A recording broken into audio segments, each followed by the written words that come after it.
Hello, my name's Gloria and I'm 45 years old. When I reflect on the past, it's as if I'm transported back to a different time, a time when the allure of love and the promises of forever blinded me to the true nature of the man I married.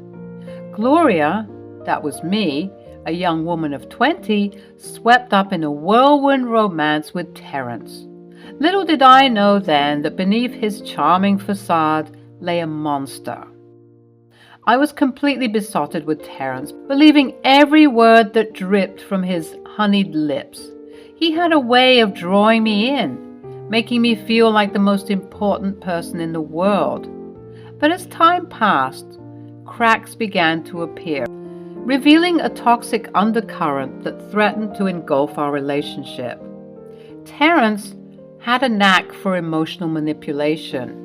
He would twist my words and actions, using them against me, leaving me second-guessing my every move. I would often excuse his behavior, convincing myself that love had the power to heal all wounds. But love, as I would come to learn, cannot fix the irreparable. It was a defining moment when I realized the depths of Terence's maliciousness, but unfortunately for me, it was much too late. He orchestrated a cunning plan to deceive me and wrongfully secure his name on the title deed of my beloved house. It was my sanctuary, a symbol of independence and hard-earned success. Yet he manipulated circumstances and exploited my trust, leaving me vulnerable and disheartened. I started innocently enough, with Terence insisting that it would be beneficial for us to have joint ownership of the house. I, foolishly, blinded by love, agreed, never suspecting the sinister motive lurking beneath his charming smile. Unbeknownst to me, he manipulated legal documents using my trust as a weapon to gain control over my property. I still remember the day I discovered his deceit. It was a cruel twist of fate that led me to stumble upon the truth, unraveling the web of lies he had spun. As I delved deeper into the legal intricacies, I uncovered the cold truth. My house, my haven, was no longer solely mine, but his. It felt as if the ground beneath me crumbled, leaving me suspended in a void of disbelief and betrayal. I remember confronting the beast, my heart pounding in my chest. I mustered every ounce of courage to confront him about his deceitful nature. The air crackled with tension as our gazes locked. His eyes were void of remorse. "How could you do this to me, Terence? How could you betray the love we once shared?" Terence smirked, a cruel twist of his lips that sent shivers down my spine. "Oh, Gloria, you were always so naive, so gullible. Did you honestly believe I loved you? You were nothing more than a toy to me, a plaything to amuse myself with." His words cut through me like a blade, leaving me stunned and wounded. The depth of his callousness was unfathomable. "How dare you say that? I devoted myself to you, supported you through thick and thin, and this is how you repay me?" Terence's smirk widened. His eyes glinted with a sick satisfaction. "You were just a means to an end, Gloria. A stepping stone on my path to personal gain. And stealing this house from you, it was just a small taste of the power I could truly wield over you." His words hung in the air, dripping with arrogance and contempt. I struggled to contain the surge of anger welling up within me. The revelation shook me to the core. How could I have been so blind? How could I have allowed myself to be ensnared in this tangled web of deception? In the wake of Terence's cruel confession, my heart shattered into even smaller fragments. As if his betrayal wasn't enough, he added insult to injury by declaring that he wanted a divorce. The very foundation of my world crumbled beneath my feet, and I struggled to catch my breath amidst the devastation. Stupidly, though, I began to beg for him. "Terence, please, we can work through this. Let's fix whatever is wrong between us. I still love you despite everything. We can't get divorced." My voice quivered with desperation, my mind clouded by the manipulation and hypnotic hold he still had on me. I couldn't fathom a life without him, despite the toxic web he had woven around us.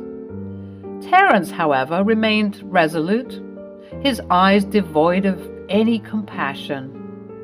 "Enough, Gloria. I've grown tired of this game. You mean nothing to me now. It's time for you to face the consequences of your naivety and foolishness." His callous dismissal crushed my spirit further, leaving me utterly devastated. The man I had once believed to be my partner, my confidant, was now nothing more than a heartless stranger. But we vowed to be there for each other, for better or for worse. How can you abandon me like this? Listen to what I'm saying. I'm trying to fix this even though you've broken my heart. Terence's face contorted into a mocking sneer, his words laced with disdain. "Vows mean nothing to me, Gloria. I used you, played with your emotions, and now I'm done. You were just a pawn in my game. Get that through your head and stop embarrassing yourself." The realization hit me like a tidal wave, stripping away the last remnants of denial. I had been blind to the true nature of the man I had loved, a mere puppet in his calculated scheme. After the divorce was finalized, my journey toward healing began.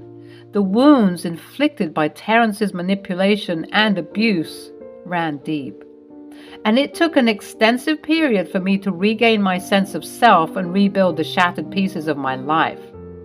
I sought solace in therapy, where I confronted the trauma I had endured and gradually reclaimed my inner strength. One battle remained unresolved, as you might have been wondering, the fight for my stolen house. The very thought of facing Terence in court sends shivers down my spine. Resurrecting the fear that had plagued me for so long, I was completely petrified. You might judge me, but I simply couldn't fight him for it, even though that house had my blood, sweat, and tears. I thought it was much better for me to rent a crappy apartment than endure facing that man again and again to reclaim my house. That's how traumatized I was. 13 long years had passed since the day Terence deceitfully acquired the title deed to my cherished home. During that time, I had managed to rebuild my life, creating a new haven for myself filled with love, positivity, and a sense of security. The scars of my past remained, etched into my soul, of course, but I had become somewhat resilient, determined not to let the shadows of my past dictate my future. Then, one fateful day, an unexpected message appeared on my phone screen from Facebook, a name that triggered a mix of emotions. Carl, my ex-father-in-law. It had been years since we had any contact, and I wondered what could have compelled him to reach out to me now. Curiosity mingled with apprehension as I opened the message, unsure of what awaited me within its contents.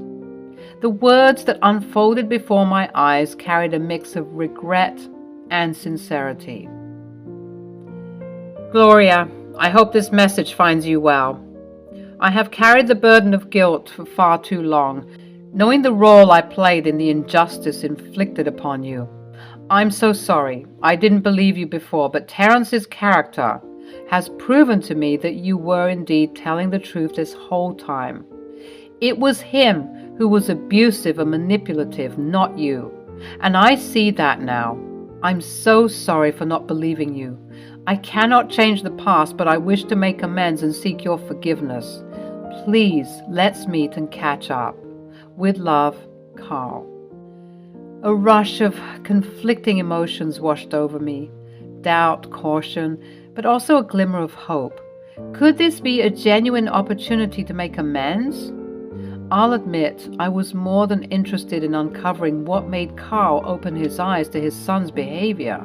After much contemplation, I decided to meet with Carl, armed with both skepticism and unwavering determination. We arranged to meet in a public place, ensuring my safety and minimizing the risk of falling into a trap set by my abusive ex-husband. As I sat across from Carl, the years etched on his face served as a reminder of the time that had passed. He spoke with a voice laden with remorse and regret. "Gloria, I'm truly sorry for the pain you endured, and for my role in it. The truth is, I never wanted to see you hurt, but I was weak and allowed Terrence's influence to cloud my judgment. He manipulated the situation, exploiting my trust, convincing me that the divorce was all your fault. But after all these years, I couldn't help but think that he was the one who was at fault this whole time. I told you, I begged you to believe me, but you did nothing. Gloria, my dear, he's my son. I was inclined to believe whatever he told me over what you had to say, but I see how foolish I was to think that. What made you begin to believe me? What did Terrence do?" I guess I'll just lay it all out on the table, huh? As you can see, I'm no spring chicken. I'm dying, Gloria. It's my liver.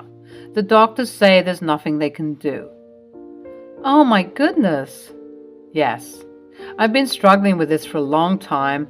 Once Terrence heard of my ailment, it was like he couldn't wait to plan my funeral.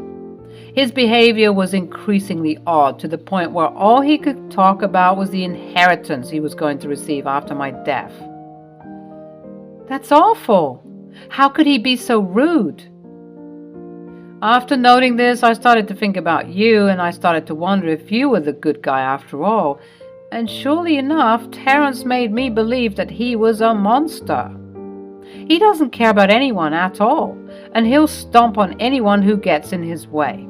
When I confronted him about my suspicions, when I told him that I was starting to believe you instead of him, he only confirmed my doubts when he would respond dismissively and arrogantly. I see that he was the true monster all along, and I'm so sorry I didn't pay attention to you during the divorce. I'm sorry I cut you out of my life without hearing you out properly. So this is your way of righting your wrongs? You don't want to end up in hell, so you're now all of a sudden growing a conscience. Gloria, I know that you probably won't forgive me. It's been far too long. I understand that. Even if you don't forgive me, I would love it if you'd be with me in the last moments of my life. Other than Terrence, I have no one else, and I would like to leave this world knowing that the last couple of moments I spent were with a genuine and kind soul. My heart wavered between forgiveness and the weight of betrayal. Could I trust this dying man's words? Was he sincere in his desire to rectify the past? I mean, being married to his son was traumatizing enough, and they say that the apple doesn't fall far from the tree. How was I to believe this man had good intentions if his son was so good at deceiving and manipulating people? I had to at least ponder on it, so I told him just that, and we subsequently parted ways. The news of Carl's terminal liver failure hit me with a mixture of sadness and conflicting emotions, I'll admit. I felt sorry for the man. Despite the pain he and his son had caused me, I couldn't help but feel a sense of compassion and empathy for his deteriorating health. The fragility of life had a way of putting things into perspective. Weeks passed, and the weight of Carl's request lingered in the back of my mind. The turmoil within me raged on, torn between the past and the present, between forgiveness and self-preservation. Then, one day, as I grappled with my decision, the ringing of the phone broke through the silence. It was Carl. His voice frail, yet filled with urgency. Gloria, I'm in the hospital. Time is slipping away, and I have but a few precious moments left. I need to see you. to apologize to you in person one last time before I leave this world. Please, I ask you to find it in your heart to come to the hospital." His words hung heavy in the air, intertwining with my inner struggles. I knew deep down that accepting his request could provide a form of closure, an opportunity to confront the demons of the past. With a hesitant yet determined voice, I agreed to visit him. As I stepped into the sterile, somber corridors of the hospital, my heart raced with anticipation and trepidation. It was a stark reminder of the fragility of life, the fleeting nature of our existence. Entering Carl's hospital room, I was met with the sight of a weakened man lying in bed that seemed too large compared to his wasted state. He definitely looked much worse than the last time I saw him. I couldn't help but sympathize. Tossing aside my reservations, I reached out to a man that was once a prominent father figure in my life. "Oh, Carl, I'm so sorry you're in this state. I should have put my pride to the side and called sooner. Had I known that things had gotten this bad, I would have been here sooner. I'm so sorry." "No, dear, don't be sorry for me. I lived a full life. I should be the one apologizing here for my stupid son's behavior. So, once again, Gloria, I am truly sorry that my son hurt you, and I'm also sorry for not believing you. Carl, thank you so much. You'll also have to forgive me once more for lying." "Lying?" "Yes, lying. I didn't only call you here to apologize." "Oh?" "Yes, I called you here to let you know that I wish to pass on my inheritance now." I was confused. Why on earth did he need me to be present for this? As he was about to explain, our conversation was abruptly interrupted by an unexpected intrusion. The atmosphere shifted as the door swung open, revealing Terence standing there, his eyes immediately locking with mine. Terence, unable to contain his rage, burst forth with a harsh tone, demanding to know what I was doing in Carl's hospital room. "What the hell are you doing here, Gloria?" Carl, weakened but resolute, spoke up, his voice trembling with indignation. "Terence, have you no decency? Gloria has every right to be here because I say so. It's my deathbed after all." A torrent of heated words erupted between them, each defending their stance. Carl berated Terence for his toxic behavior and manipulation, exposing the depths of his cruelty. Terence, as arrogant as ever, dismissed Carl's words and tried to assert his dominance. I was caught in the crossfire of their arguments, feeling a surge of frustration and despair. It seemed no matter where I turned, the specter of my past haunted me. Feeling overwhelmed, I rose from my seat, intending to leave the room and escape the growing turmoil, but Carl's voice halted my steps. "Gloria, please stay. Believe it or not, this inheritance issue concerns you. You have endured enough, and it's time for me to declare my true intentions and attempt reparations." Reluctantly, I resumed my seat, compelled by Carl's request, though Terence's presence filled me with unease. I knew that this moment had the potential to bring closure, address the past, and pave the way for a new chapter. With a deep breath, Carl began to lay out the details of his inheritance. As Carl's words settled in the air, a profound sense of astonishment washed over me. He revealed that the entirety of his inheritance, which amounted to a considerable fortune, amounting to almost 7 figures, was to be bestowed upon me. I sat there, dumbfounded, struggling to grasp the magnitude of what he was saying. Carl, his voice filled with a mixture of regret and determination, disclosed a secret he had meticulously guarded for years. He confessed to having amassed significant wealth, which he had deliberately kept hidden, intending to pass it on to his future grandchildren. However, the disillusion of my marriage to Terence had thwarted that plan, leaving a void where dreams of a flourishing family once thrived. The next natural beneficiary would have been Terence, Carl's son. But as the truth of Terence's true nature had been unveiled to Carl, he could not bear the thought of his hard-earned fortune falling into the hands of such a toxic individual. Instead, Carl had chosen to redirect his legacy, entrusting it solely to me. Terence, unable to contain his fury and sense of entitlement, erupted in a fit of rage. His voice reverberated through the hospital room as he vehemently proclaimed the injustice of it all, passionately asserting his claim to the fortune he believed should rightfully be his. "This is outrageous! All that money should be mine! I deserve it!" I remained calm, my gaze fixed on Carl, recognizing the weight of his decision. This inheritance was not just about financial gain. It was a testament to his belief in my truth, strength, and resilience. It was an acknowledgement of the pain and suffering I had endured and the steps I had taken to rebuild my life. Carl, his voice steady and resolute, responded to Terence's outburst with unwavering resolve.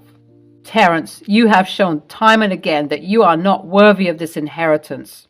It was meant to be passed on to future generations, but your toxic behavior has forever severed that possibility. After all these years and analyzing your disgusting character, I believe in Gloria. She's proven herself to be a person of integrity and compassion, despite the hell you put her through. It is she who shall carry the torch of my legacy. And that is final. I just wanted you to both hear it from me." The room fell into an uneasy silence, the weight of Carl's words hanging in the air. The truth of his decision and the implications of it all settled upon us, each grappling with the significance in our way. For me, it was an unexpected turn of events, a validation of the strength I had found within myself. But more than that, it was a newfound sense of security, a chance to reclaim what was stolen from me and forge a brighter future. As for Terence, his screams of protest fell upon deaf ears. The world, in its relentless justice, refused to bow to his desires. The realization that his toxic actions had severed him from the very legacy he believed was his birthright seemed to dawn upon him, if only for a fleeting moment. Not long after this entire situation, Carl passed away. It was truly devastating, and I truly miss him every day. With Carl's passing, the final chapter of this tumultuous journey ended. True to his word, the entirety of the inheritance he had meticulously accumulated was rightfully bequeathed to me, as stated in his will. The legal battles that Terence waged in a futile attempt to claim what he believed were his share of the wealth proved fruitless. Carl's intentions were firmly set in stone, and his wishes were carried out faithfully. Aware of the lingering threat that Terence posed, I took proactive measures to ensure my safety and peace of mind. Extra security for myself was enlisted, providing a shield against any potential harm that he might attempt. I refused to let fear govern my life any longer. As the days turned into weeks and the weeks into months, the weight of the inheritance settled upon me, like a beacon of hope and newfound possibilities. Terence, in stark contrast, found himself grappling with the stark reality of his actions. The magnitude of what he had stolen from me paled in comparison to what I had ultimately won in the end. The knowledge that his manipulations and toxic behavior had led him down a path of isolation and despair slowly began to sink in. Meanwhile, I found solace in the newfound security and freedom that the inheritance bestowed upon me.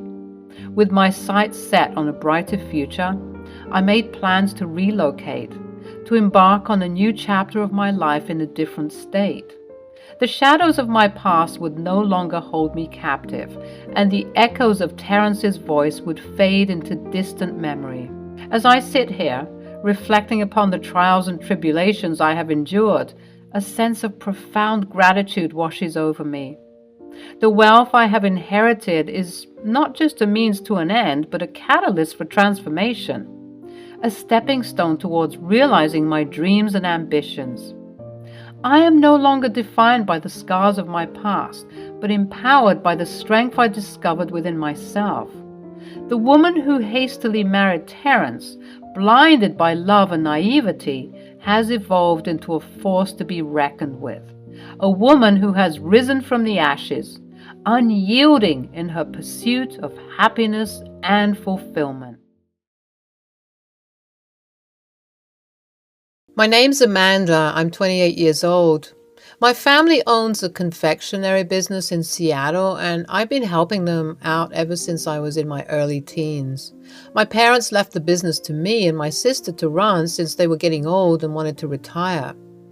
It was a fun business to work in, plus my family accommodated me in a nice place to live right above the shop. I was growing up and I wanted to be independent. Every morning at 8 a.m., our shop opens and we welcome customers with a warm aroma of freshly brewed coffee and soft, creamy delectables. Chloe, my sister, was the type of person who would not help in any contribution, but be present whenever an event took place, like she would show up as if she owned the thing or something. Our parents were really tired of her not being serious and fooling around with the expenses. Even if they wanted a break, they had to come twice a week to see if everything was done smoothly. She was such a spoil sport. I disliked her. It had always been a tumultuous journey being Chloe's younger sister. I vividly remember those early years filled with constant bickering and petty arguments. Chloe had a way of making me feel like I was living in her shadow, always overshadowed by her accomplishments and dreams. As we grew older, the gap between us seemed to widen and our differences only multiplied. Despite our constant clashes, I yearned for a strong bond with my sister. I desperately wanted her to see me as more than just her little sister, someone she could confide in and trust. However, every time I thought we were making progress, something would come along to remind me of the deep-rooted strain between us. Chloe, please don't mess with my toys. Mom said I need to keep them safe. Oh, come on, Amanda. They're just boring old toys. Let's have some fun. They're not boring, and I don't want them ruined. You always break things. I do not. Ugh, you're just no fun. Chloe and I were fighting over the toy, and we both stopped pulling it in the opposite direction. The force was too much to bear, so it ended up ripping apart from the middle. See what you did? Now Mom will be so mad. Oops, my bad. But who cares? Gee, sis, you're such a goody two-shoes. Why would you always have to be so mean all the time, Chloe? I'm not mean. I'm just having fun. You should try it sometimes. There's a difference between having fun and being destructive. Chloe, I wish you'd understand that. You're always so perfect, little Miss Perfect. It's annoying. I'm not. I just don't want to get into trouble all the time. Oh, you're such a scared cat. You should think about others too, not just yourself. What if you broke something that I loved? Whatever. I'll find someone else to play with. Chloe storms off, leaving me feeling hurt and upset. This was always the case between me and her. She just couldn't stand me. It became worse as we grew up. It started with taking my things to bully me in school. She often tossed my bag or tiffin box. Her attitude only grew worse. My constant attempt of establishing something decent kept failing. One such incident left an indelible mark on my heart, and was when she stole away my fiancé from me. Our relationship was blossoming into something beautiful, but as soon as Chloe heard about Jacob, her demeanor changed. I could sense her jealousy, as she couldn't bear the thought of me finding happiness in someone else's arms. It wasn't long before Chloe started putting seeds of doubt in Jacob's mind about our relationship. She would whisper poison into his ear, painting me as someone unworthy of his love and affection. The more she tried to create rifts between us, the more I felt torn between my love for Jacob and my desire to salvage any semblance of sisterly connection with Chloe. Why would you ever do something like that? What have I ever done to you to deserve this? You always did this. Why? Just why? Oh, little sis, about to cry again. Jacob was dating a sore loser until now. I'll always be the showstopper in your life, Amanda. You can't ever have the good things in life. Besides, have you seen yourself in the mirror? That was my relationship. You had no right to take it away from me. I have given you all the things you desired, all my toys, my friends, my room, my freaking car. You took them all, and you are still not content. You want my fiancé too? Oh, will you stop yapping? Your voice is hella annoying, man. Look, Missy, I did you a favor. That guy was never meant to be with you anyway. I mean, if he cheats on you that fast, might as well call it quits. I remember how it all started through a freaking dating app. I had my 26th birthday and my friends were encouraging me to start an account and search for potential mates. At first, I was laughing about it, telling them that dating apps are absolute trash and only creeps would want to be your soulmates. But every time I finished my shift at work and come home feeling a bit lonely and tired, I couldn't help but think about the possibility that maybe it might be a great idea to check out at least once. One evening, as I sat in my cozy apartment, I decided to give the world of dating apps a try, hoping to find someone to explore this city with. Little did I know that my life was about to change from the most beautiful to the worst way ever. At first, I was getting used to the interface, but then slowly and surely, I was all up and going. I scrolled through the apps, swiping left and right, but none of the profiles really caught my attention until I stumbled upon Jacob's. His profile picture showed a warm smile that instantly melted my heart, and his bio was filled with humor and kindness. Without hesitation, I swiped right, hoping he'd do the same. A few days passed, and just when I was beginning to lose hope, I received a notification that made my heart skip a beat. It was a match. Jacob had swiped right too. Hey there, Amanda. How's it going? Kinda new to this app, so please bear with me. Oh, really? Me too. I just downloaded a few days back. It's so strange how people get matched here. I'm just glad it's you. I really liked your bio and was keen to get to know you. To be honest, I had half expectations that we would match. Oh, come on. Don't underestimate yourself so much. Your profile was very striking too, especially where you added only cat people. I unfortunately have a dog. I hope it won't come in the way. We engaged in a back and forth conversation, sharing bits and pieces of our lives, hobbies, and interests. Wow, your family runs a bakery. That is so freaking cool. I bet the menu is tasty as hell. You're always welcome to try. As the conversation progresses, we discovered shared interests and a sense of humor. I don't know why when people find out I'm an engineer, they would ask me, how many bridges have I built? Like it has happened so many times, it does not feel like a joke anymore. Really? I didn't know that was a thing. Engineering is such a respectful job. You must be really busy. True. It's a pretty decent job with pretty decent pay, but not as exciting as yours, though. I would love to wake up every day to freshly baked pastries. Oh my God. As we continued to chat, Jacob suggested that we meet in person. I felt nervous but excited at the same time. He told me he would love to visit our bakery. He also added if I could manage to save him some glazed donuts since he loves them a lot. I remember him walking into our shop, searching for my face at the counter, and when our eyes finally met, it felt like time had stopped. We greeted each other with a warm side hug, and all my nerves vanished in an instant. I was glad he wasn't catfishing. He looked exactly like his picture, rather much attractive up front. My parents were kind of startled by this gesture.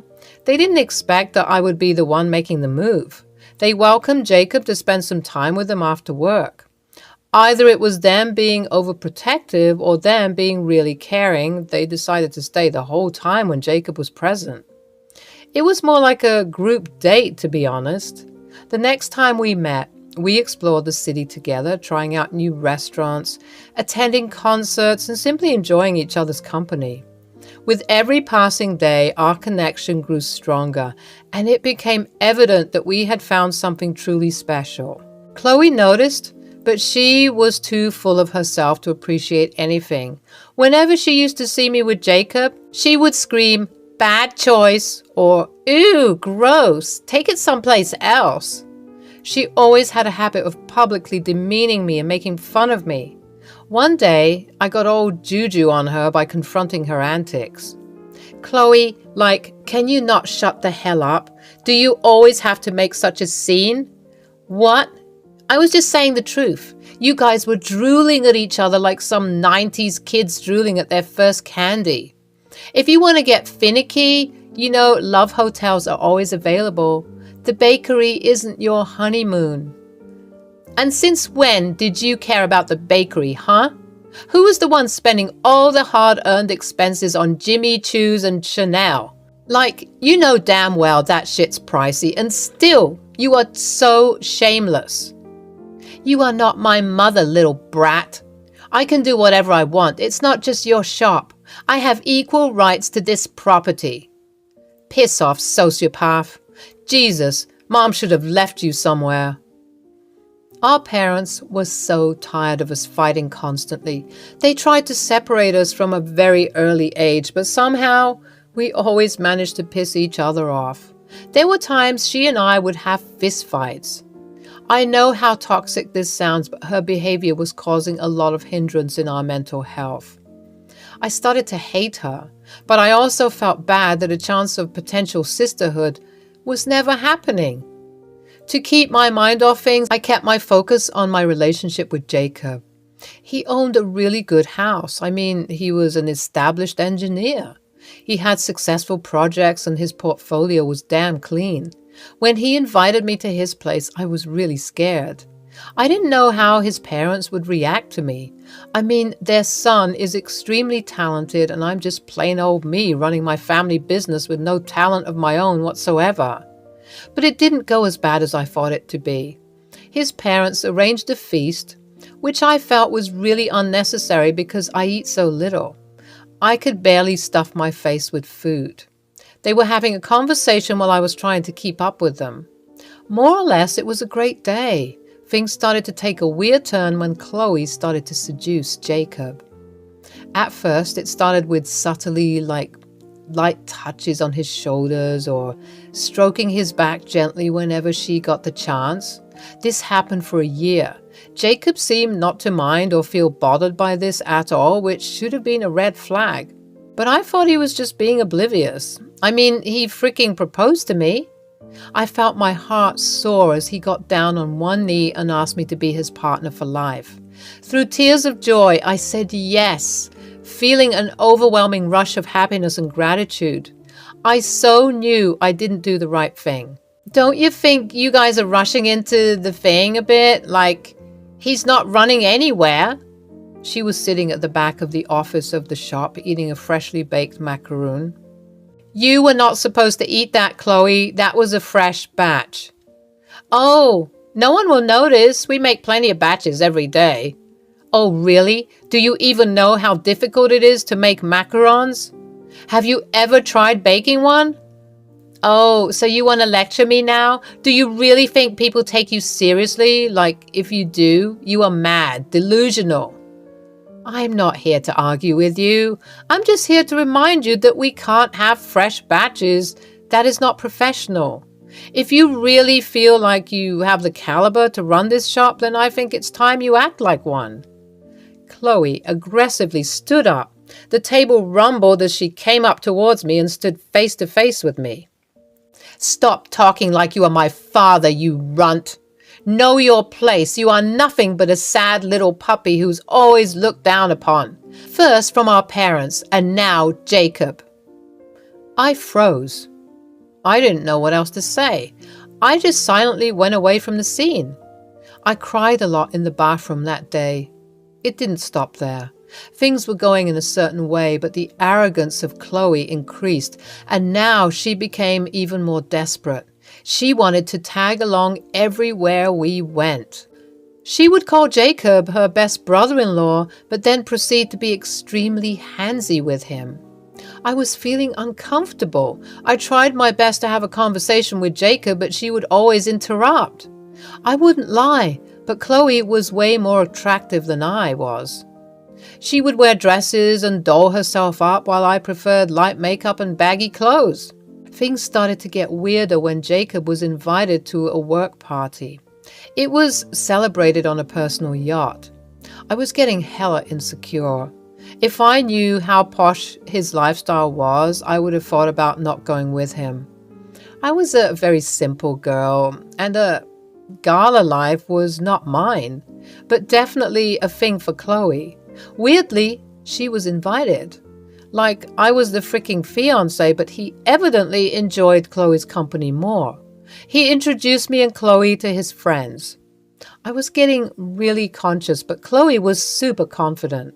After a small interaction, I went to the bar counter and started to drink impulsively. A few shots later, when I was not able to stand anymore, I tripped 2 steps backwards and collided with someone. I turned around to see a tall man wearing a black suit and a white tie. He was talking to another woman with a drink in his hand. "Whoa, lady, are you okay?" I'm really sorry. I didn't see you there. I'm just a bit buzzed. I'll be okay." "Are you sure? We can provide some lime juice if you want. It will help you with that buzzing head of yours." That would be really nice, actually. I think I overdid it." He took me to one of the private compartments and made me sit. After 5 minutes, a glass of fresh lime juice arrived and was given to me. His name was Michael. He ordered another whiskey for himself. While we waited, he struck up a conversation with me, and to my surprise, I found Michael to be genuinely kind and easy to talk to. We laughed and shared stories and discovered common interests. As the night progressed, we continued to enjoy each other's company, and he made sure I felt included and cared for. It was as if we had known each other for ages, and the connection we had was unexpected but undeniable. As the party came to a close, Jacob called me on the phone asking where I was, so I quickly excused myself from Michael and left. He requested me to stay in touch with him, so I gave him my number. He smiled. He really liked my company and wanted to continue the conversation further. "Where the hell were you? I was looking for you everywhere." "At the restroom. Sorry, I was really drunk and I wanted to throw up." "Why can't you take some responsibility? You know this is my office party. If people found out who you are to me, then it would have been so embarrassing." Thanks to Chloe, she maintained her composure pretty well throughout. My colleagues absolutely loved her. I was silent the whole time in the car. I know I messed up.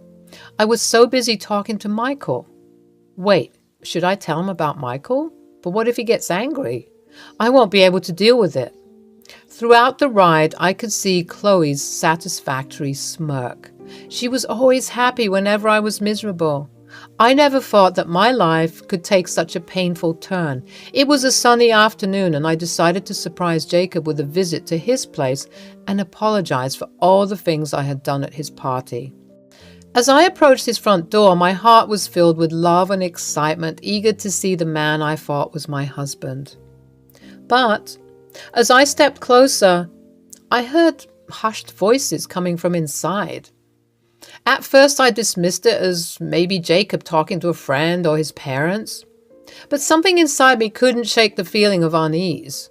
Ignoring the nagging doubt, I opened the door, hoping for a warm welcome. To my horror, the sight that greeted me was like a punch to the gut. There, in the living room, I saw Jacob and Chloe, my own sister, locked in a passionate embrace. It felt like the world stood still for a moment as I processed the heartbreaking scene before me. The shock turned into disbelief and then into an overwhelming surge of pain and betrayal. I couldn't believe what I was witnessing. I wanted to scream, to confront them, but my voice failed me and I felt paralyzed.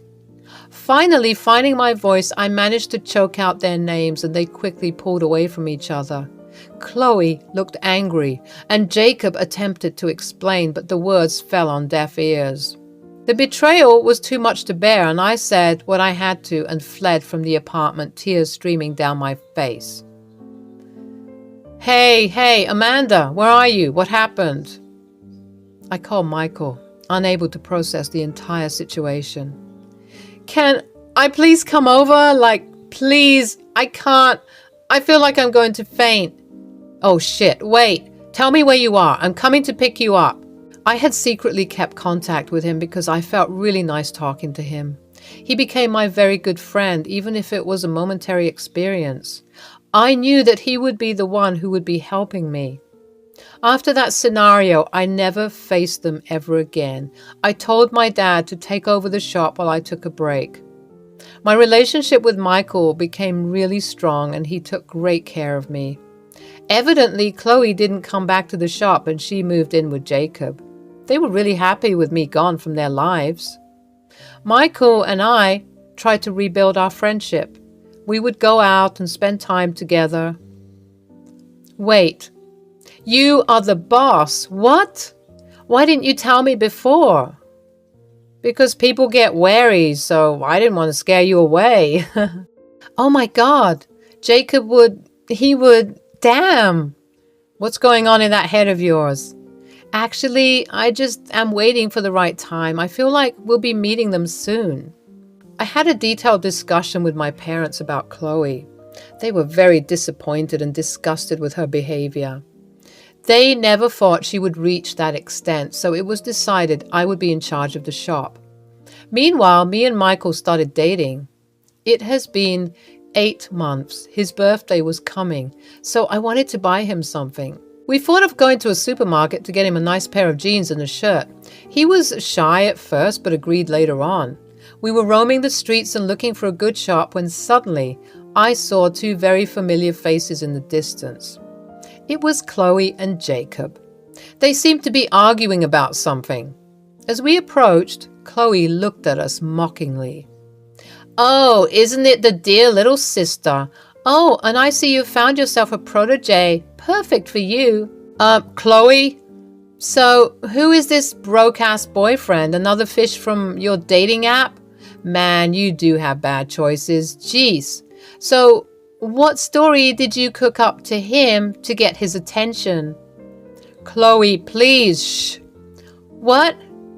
Hello, Jacob. Good seeing you here. Hey, boss, Wait, boss? Yes, and this broke-ass man is my soon-to-be husband. We are engaged. Well, I hope you guys are really happy together. Thanks a lot, Jacob. We left them in awe and shock. It was so satisfactory.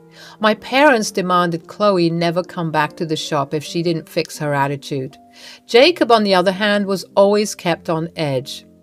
Michael gave him subtle threats of firing him just to play with his feeble emotion. It was good riddance. I could finally be serious about the shop. Michael was a huge support, and I was so happy to ever have met him. Hi, I'm Gabby. Just turned 31 this May. This birthday was important to me because I needed a break from all the crap I've been living through. I still live with my mom in Michigan.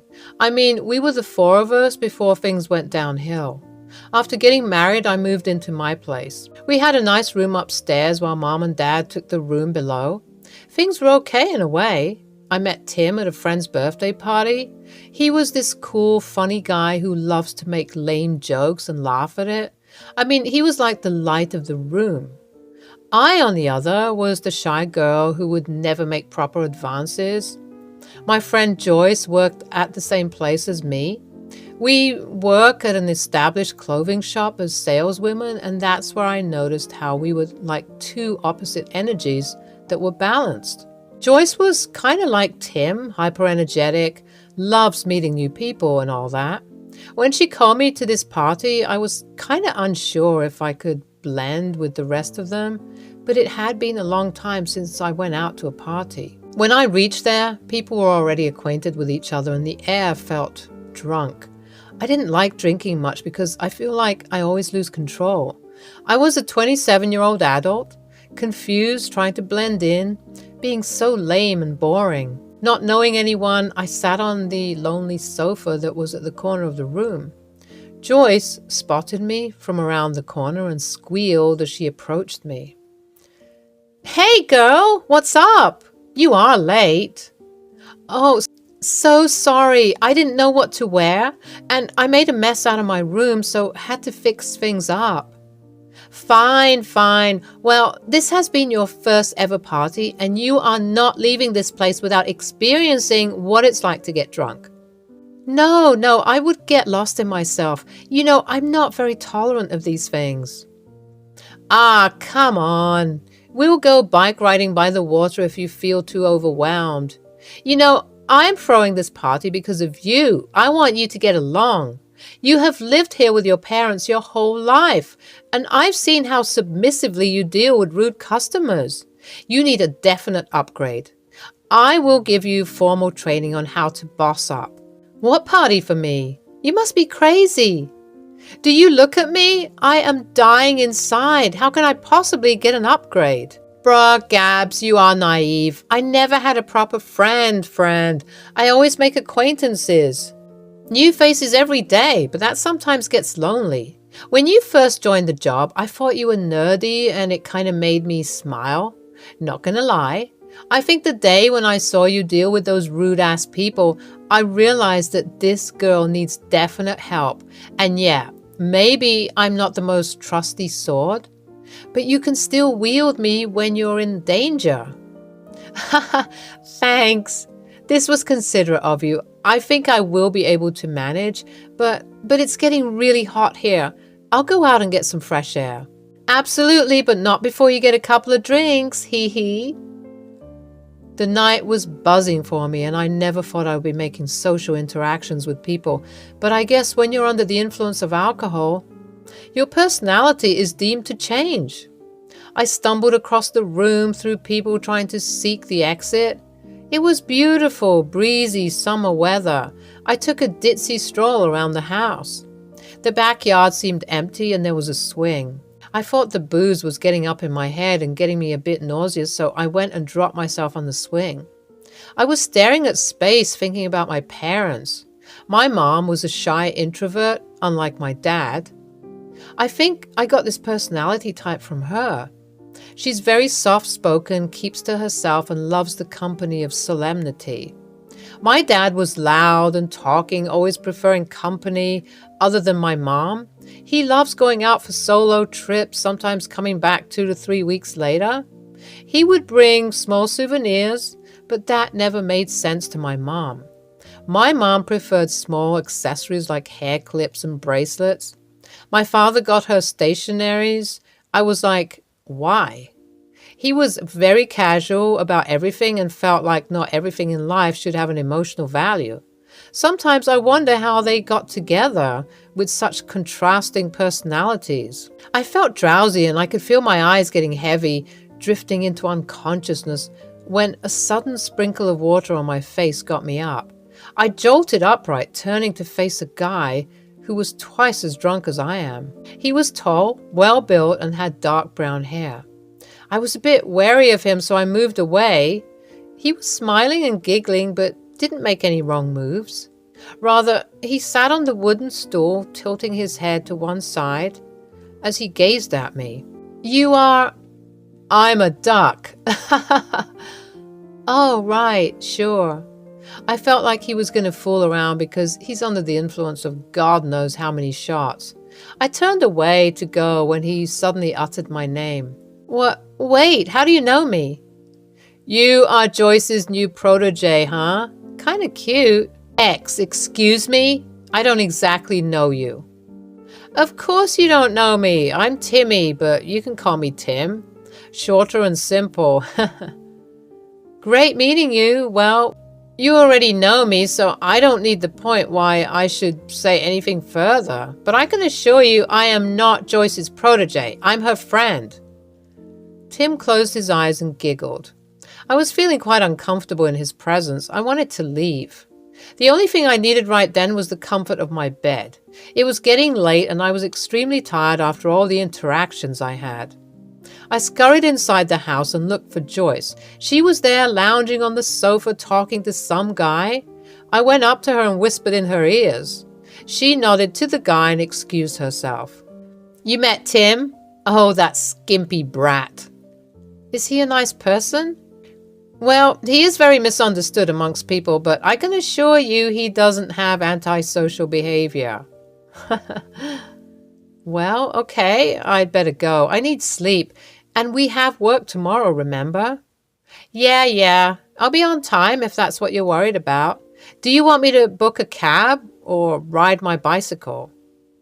No, you're too drunk for this, and I was planning to walk, so it's all right. I'll take the shorter route. After bidding our farewell, I tipsily made my way to the right-hand side of the street and went along the narrow pavement. It was around 8:30 p.m. and the streets were getting quieter. I mean, it would have been a waste of money if I took a cab, especially when my place was just a few blocks away. But I was wearing a short dress and the streets were getting quieter. I couldn't help but get a tad bit nervous. My hands were getting cold. My breathing became sharp. I fastened my pace a bit. Suddenly, I could feel a grip on my arm, and out of fright, I screamed and flung the bag right in the direction of the alarming presence. A loud thud and a man's pained voice echoed through the silent air. I turned around to see. It was Tim. Damn, woman, you can pack a punch. The nifty handbag you have got right there. What do you carry? Why? Why are you following me? What's with you? I wanted to escort you, that's all. It was late, and when I saw you go out, I was kind of worried, so I had to follow you. I didn't know how to call you from the back, so Well, you could have just called me from the back instead of coming and grabbing me. Well, clouded judgments. I'm so sorry. I should not have scared you like that. At least it would have spared me the nice hit. I'm so sorry. I hope you're okay. I am. I'm quite a strong man, but not gonna lie, that blow was something else. He smiled like a kid as he drooped his head tiredly, scruffing his messy hair. He looked like he was gonna collapse, and he was reeking of alcohol. I let him follow me quietly behind me.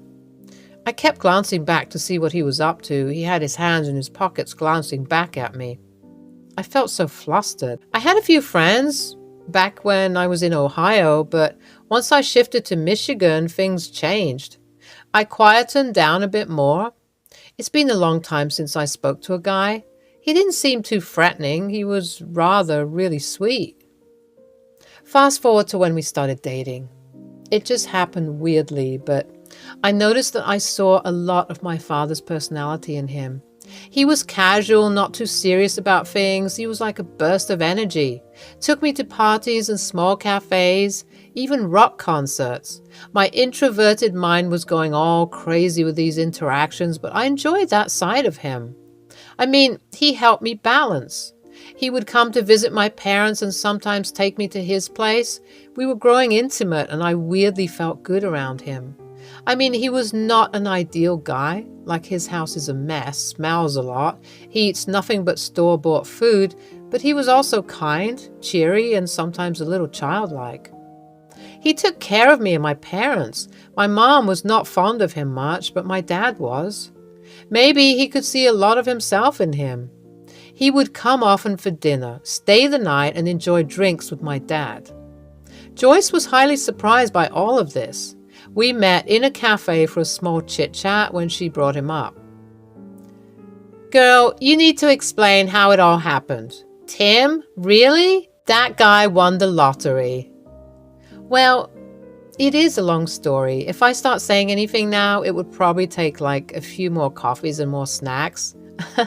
In short, he is a sweet guy. Who could have thought? A shy girl with a hipster man? Just like those tropes from the novels? But as long as you're happy, I'm happy. Plus, we get to go on group dates. You're seeing someone? I mean, kinda. I'm trying not to rush it too much. Taking things nice and slow is the key to avoiding misunderstandings.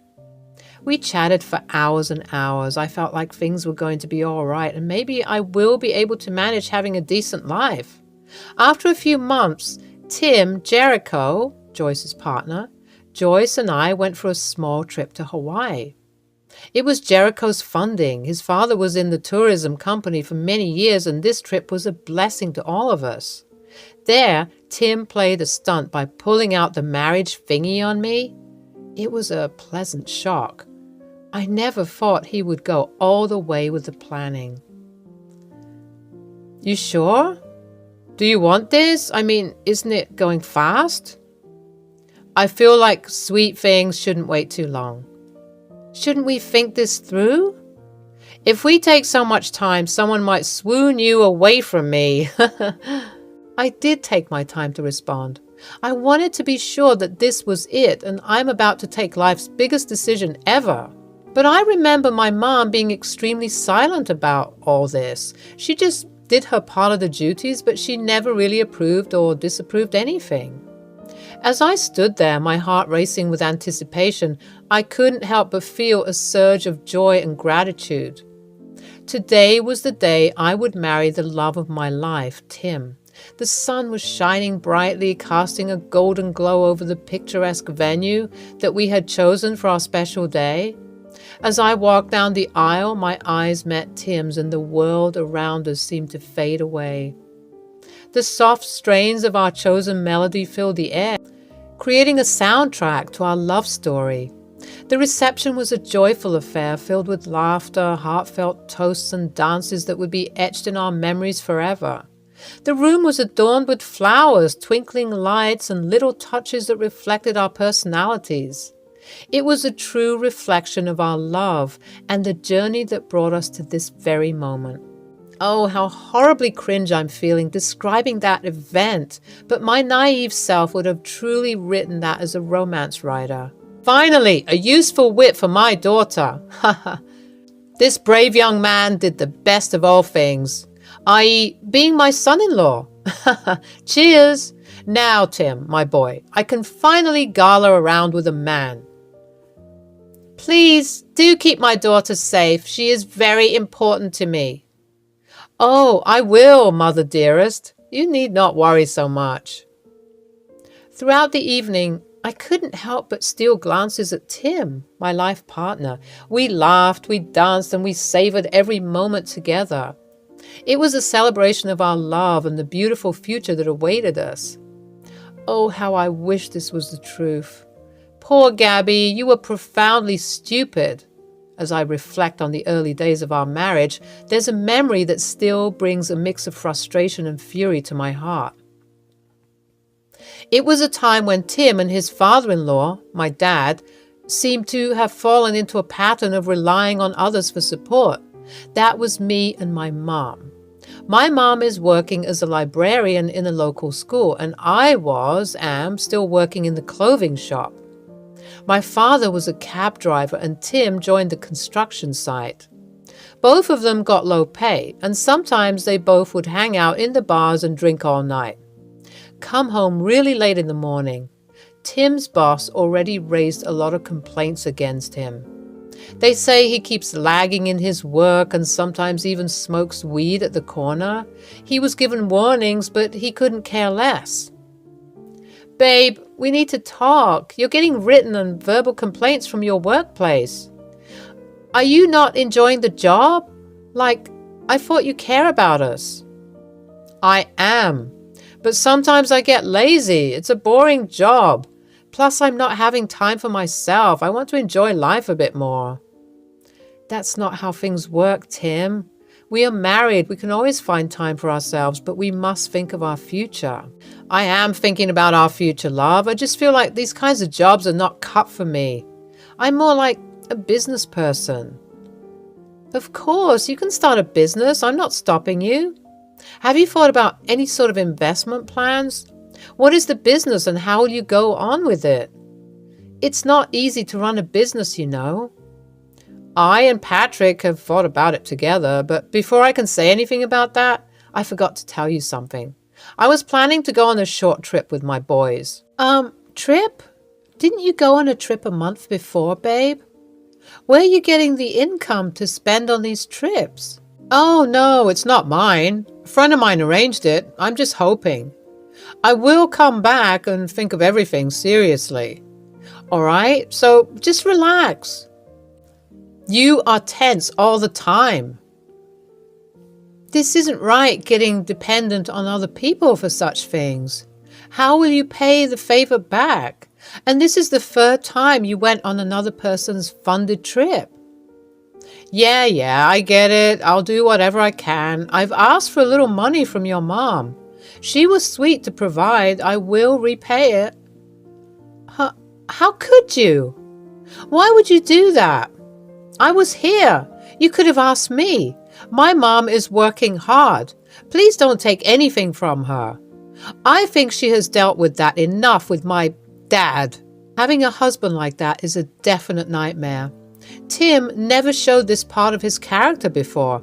I mean, he always had very casual, loud, and flaunty behavior.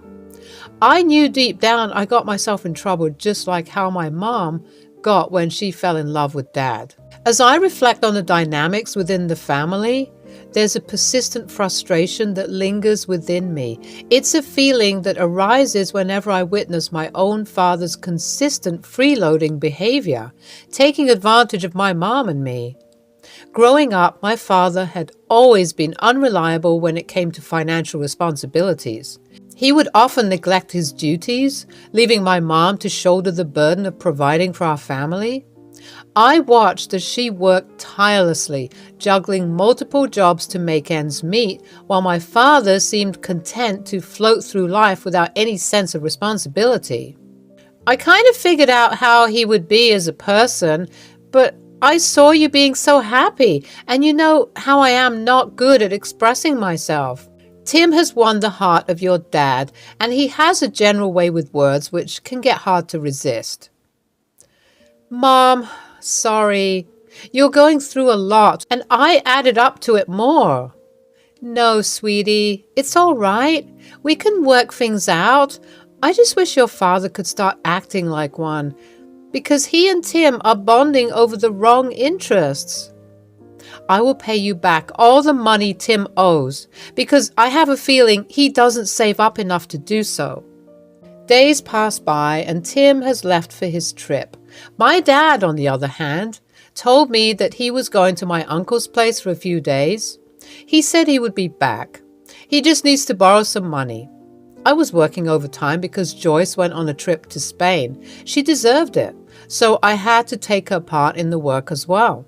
I didn't mind. I wanted to feel distracted, so this was good for me. After work, while I was returning home, my phone buzzed multiple times. I opened it to see that it was Joyce. She sent some pictures. I was in complete and utter shock when I saw Tim in those pictures in Spain. Another girl in his arms and his friends were there too. Joyce left. I told you so, beneath the photo. I was beyond furious. I was humiliated. I have married a nuisance, a good-for-nothing. He said he would think about this seriously, and I believed that. I went home and punched so hard on the cardboard that it left a small dent. That miserable guy, horrible character is my husband. And he cheats on me too. He cheats on me. I'll call him. He is answerable to me. 2 days later, when I was recovering from the shock, some men came to our doorstep. They looked like gangsters. I don't know. They just looked intimidating, but they weren't here to harm us. I was too scared to interact at first, but I knew I had a mother to protect. I opened the door and they started asking for money from me. I was stoked by their response. They were hell-bent on the fact that they were scammed by Tim. When Tim was on the trips with his friends, he sold off some weed to the locals, claiming it was good stuff and it costs a lot. Later on, they found out it was the cheapest weed. When they confronted Tim about that, he said it was my idea and that the money would be with me. Tim still owed money worth $10,000 to them. What has he been doing behind my back? I was not taking that. I told them Tim would be paying for all of it, and that they can keep all the other belongings owned by Tim. His house crashed, and later found out that he was running a small drug dealer business. I filed a report to the police claiming that Tim was a problematic person and he had been doing shady businesses, dealing with the underworld people and all. I was like a decoy to him. He thought he would get married and move in with me and he would not be suspected. I called his number that day. I used a different cell number because I knew he wouldn't be picking up otherwise. The voice that picked on the other side was not Tim. It was my father, Patrick. Hello? Hello? Who is this? Who is this? I'm Gabby's friend. She was telling me she couldn't reach Tim on the line, so I just gave a call on her behalf to see if everything is okay. Oh, everything's fine, dear. Don't worry about it. I'll tell him to call Gabby back. I could hear Tim's voice from the back telling my dad to cut the call and join him. I recorded everything. I have his pictures and recordings now, enough to get him sued. What better reason can I have for a divorce? It took me so long to find out what Tim was actually up to. He never really loved me. It was easy to manipulate me because I'm dumb. I told you everything, Mom. She was heartbroken, but not too shocked. She told me it was time she and I left the house and settled elsewhere. She had an old flat for rental somewhere in the west of Michigan. She said she can't afford to buy it now, but at least we can be relieved from this mess.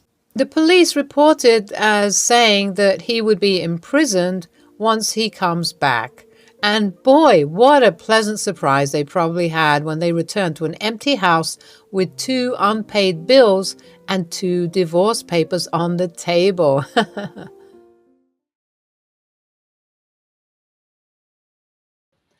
Hello, people. I'm Phoebe, and this is my story. The story revolves around my mother-in-law, Suzanne, who is cut off from both me and my husband, Mason. Actually, she's also cut off from my father-in-law, Cody, due to her own actions.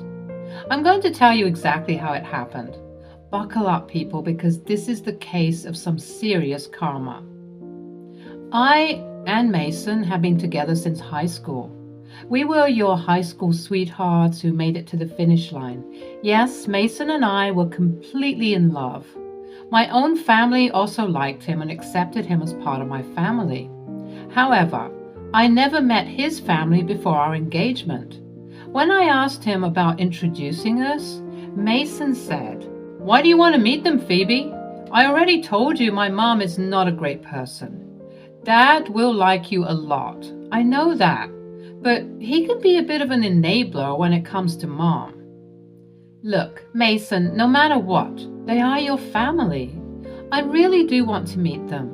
I mean, we won't ever live with them. How bad can it be? Bad enough, Phoebe. Your parents are such good people. They already love me a lot. I'm afraid it will never be the same with my parents. I don't want you to be disappointed. Frankly, I am dreading Mom's reaction. She can pick some nasty fights without any reason. Don't worry, Mason. I will handle it.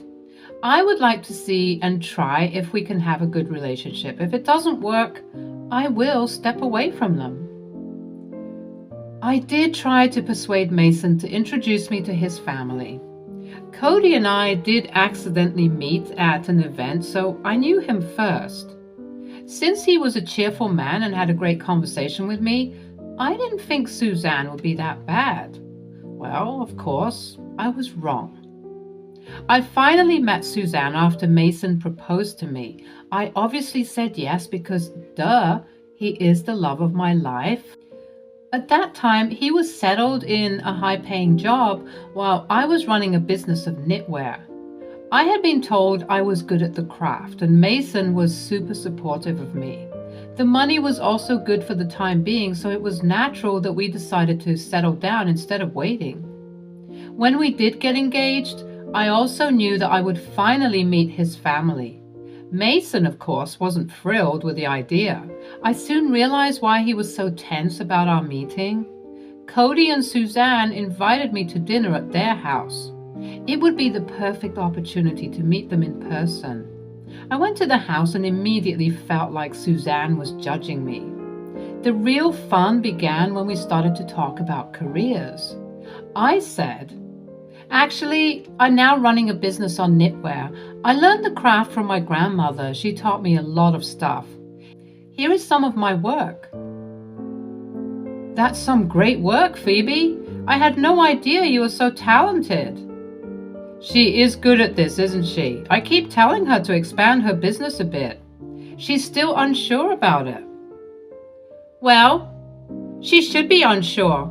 This is far from impressive. Knitwear is so old-fashioned. Who even wears this crap anyway? She's wasting her time on stupid hobbies. I can get these for $2 at Goodwill. You don't have to forcefully brag about her." "Suzanne, stop being so childish. It's embarrassing. You have no right to humiliate Phoebe. She is our guest and our future daughter-in-law." "Oh, please, Cody.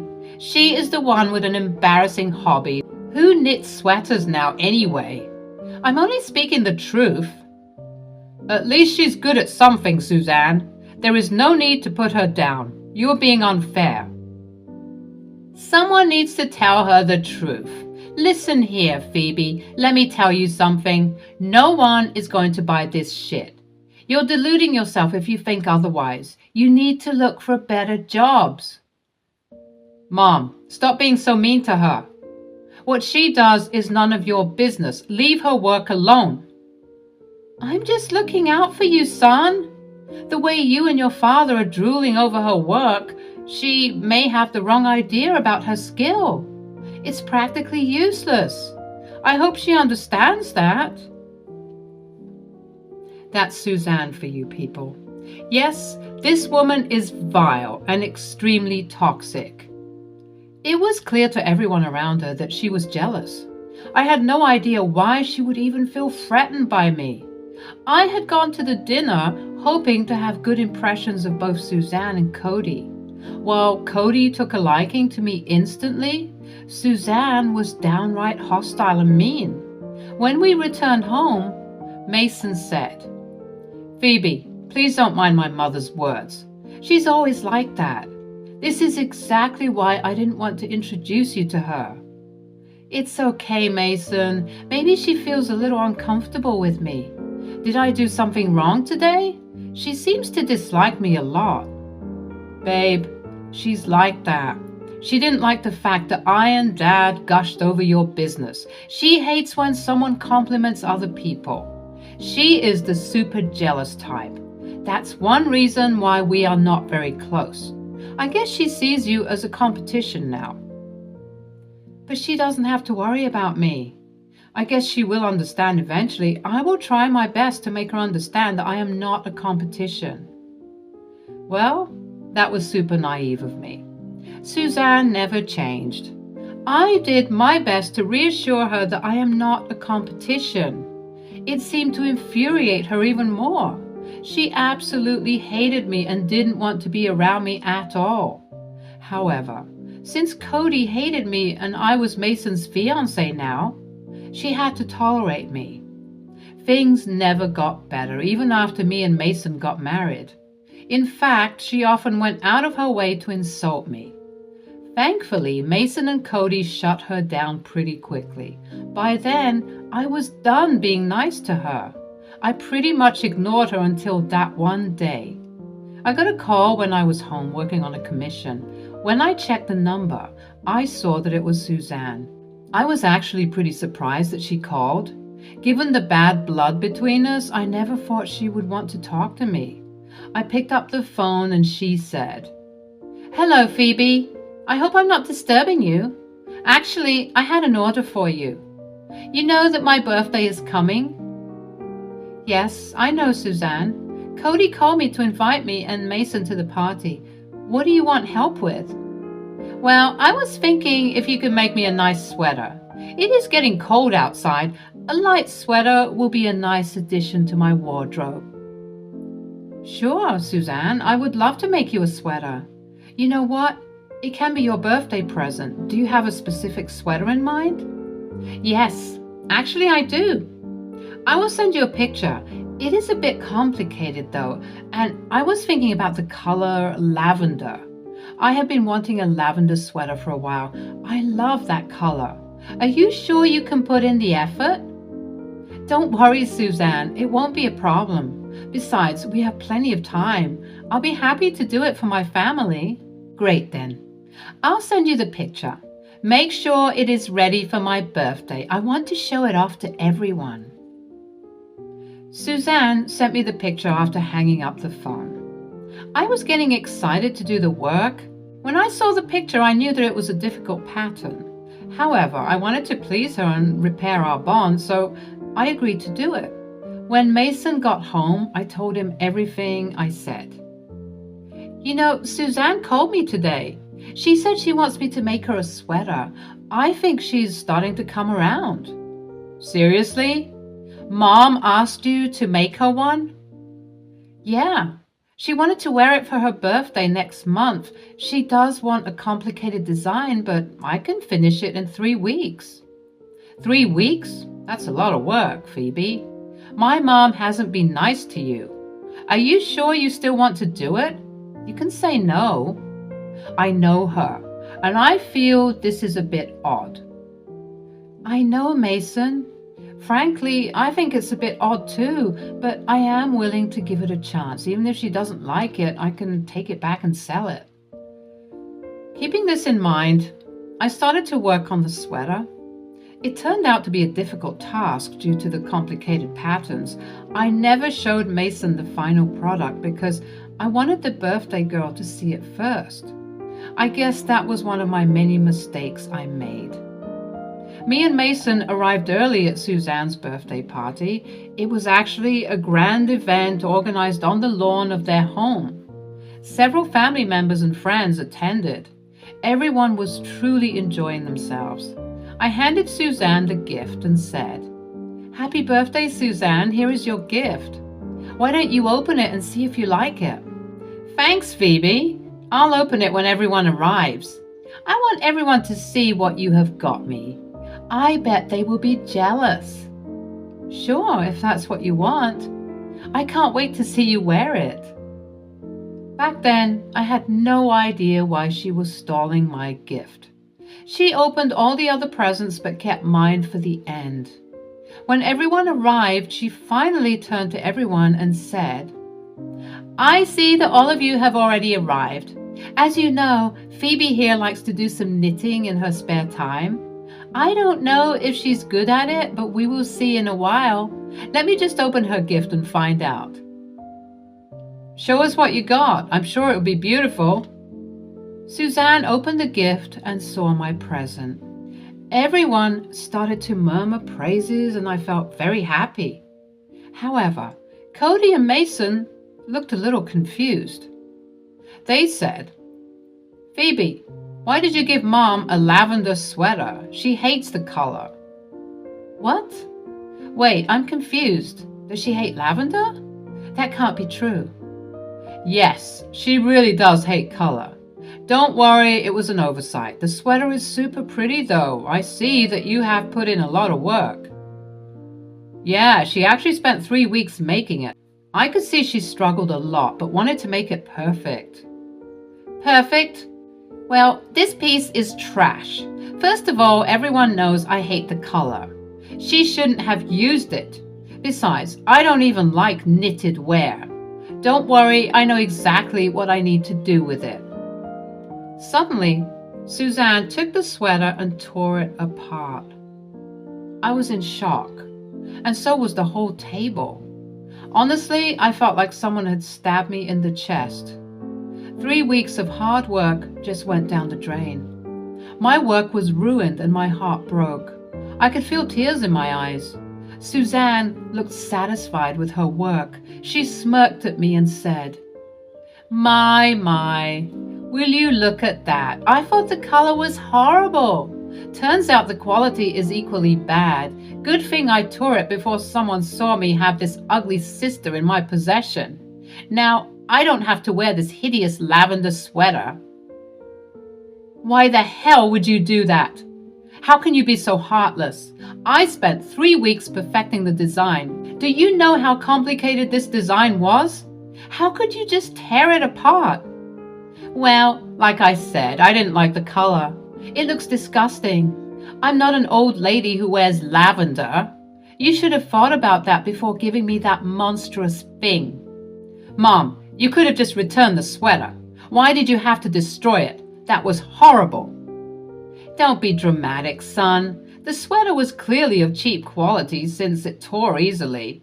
I did myself a favor by getting rid of it. Your wife should have known better than to give me this atrocity.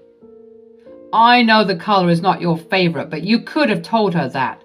Suzanne, there was no reason for you to destroy the sweater. I don't care if she didn't know. I hated the color and destroyed it. She deserves this, period. Hearing those words made me absolutely pissed. I couldn't believe the words and logic that flew out of Suzanne's mouth. I understood that she planned to humiliate me all along. She made me work on the sweater so that she could embarrass me and laugh at me. But no one else was amused. Everyone actually looked horrified. Even Cody looked at the destroyed sweater in disbelief. That's when I knew it was time for revenge. I wiped my tears and took out my phone.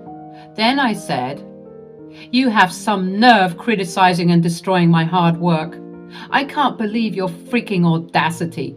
You are telling everyone that you hate the color, but you are the one who told me to make a sweater in lavender.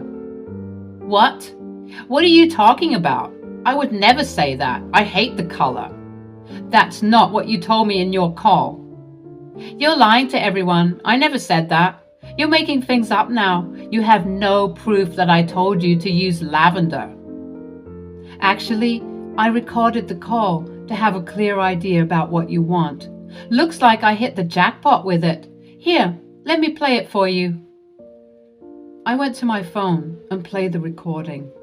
It clearly showed that Suzanne played me dirty. When everyone heard it, they knew that Suzanne planned the entire thing. Suzanne turned pale and was looking down at her hands. Mason and Cody looked ready to explode. When I stopped the recording, they said, Mom, what the hell? Why would you do that? You always told us you hate lavender even after this. Why did you tell Phoebe to use the color? Obviously because she wanted to humiliate me today. Why else would she do this, Mason? No, that is not true. There's been some misunderstanding. This witch here is setting me up. I hate lavender. I would never ask her to make something like this. Mom, stop it. Everyone heard the recordings. Why are you still lying? Is this because you're jealous of Phoebe? Why would I be jealous of her? She's a worthless girl. She deserved to have her nasty work destroyed. That's enough.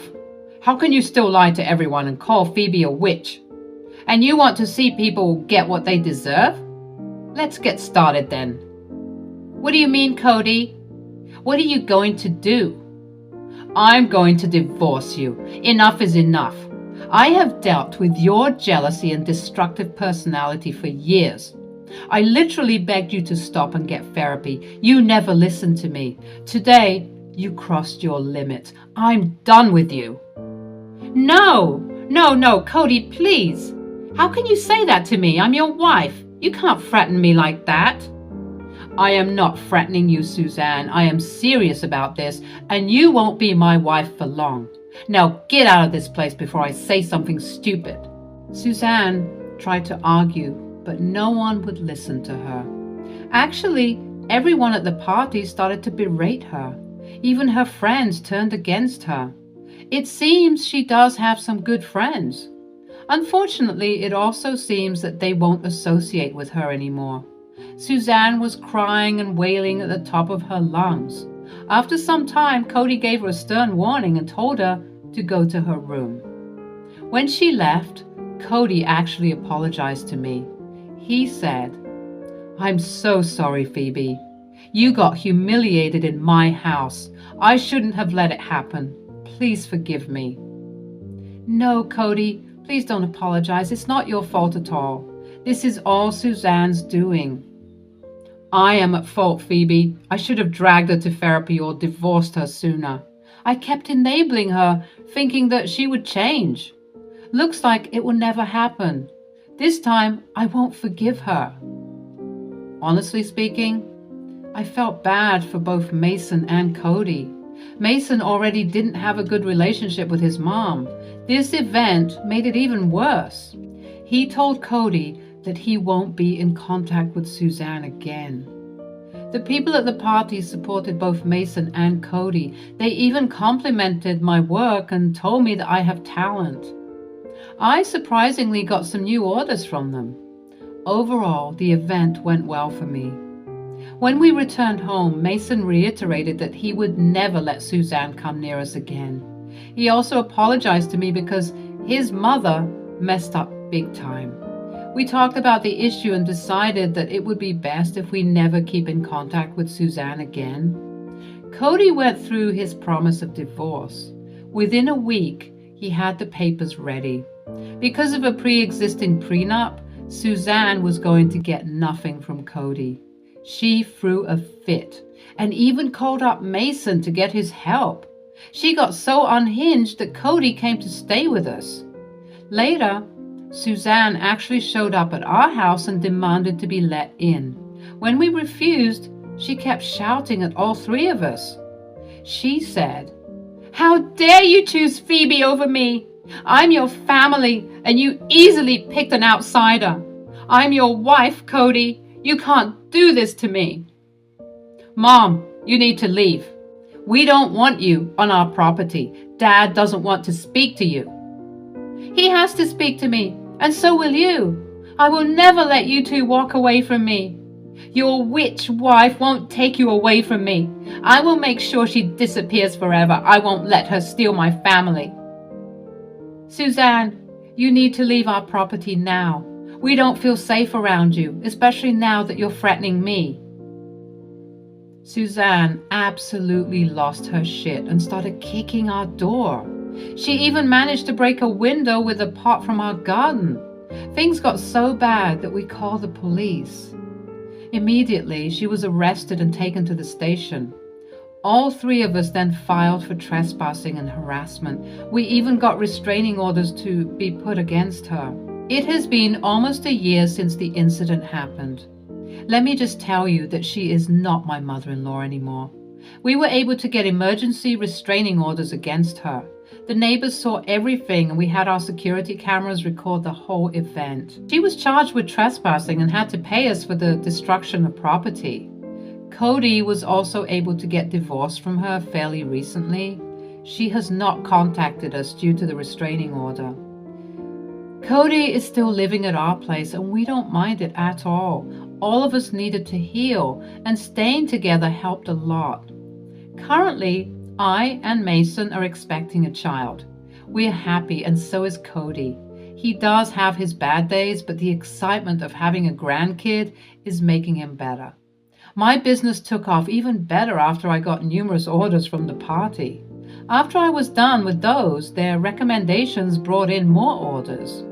I have to say that Suzanne did me a favor. She removed herself from my life and boosted my business at the same time. My name is Polly, and I'm 27 years old. This is the story of how my life was entangled in a web of deceit and betrayal.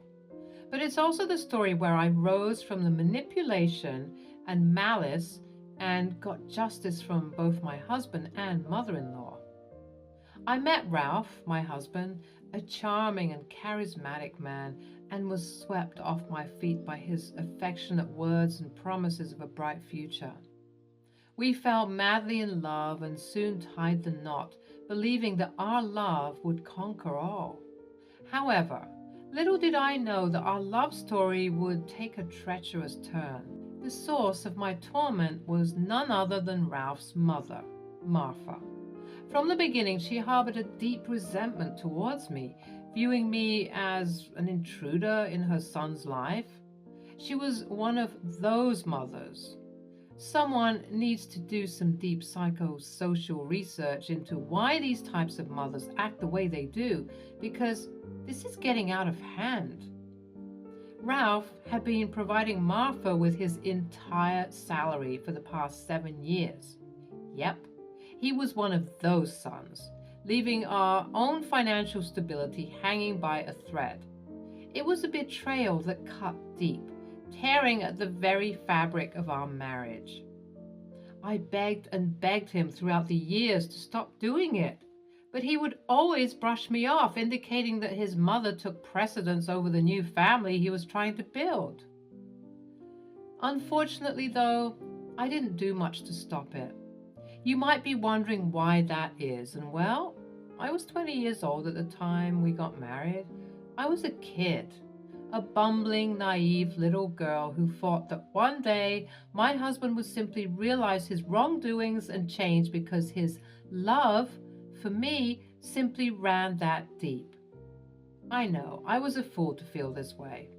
But I didn't know any better, and unfortunately I was too afraid to speak up against both Ralph and Martha.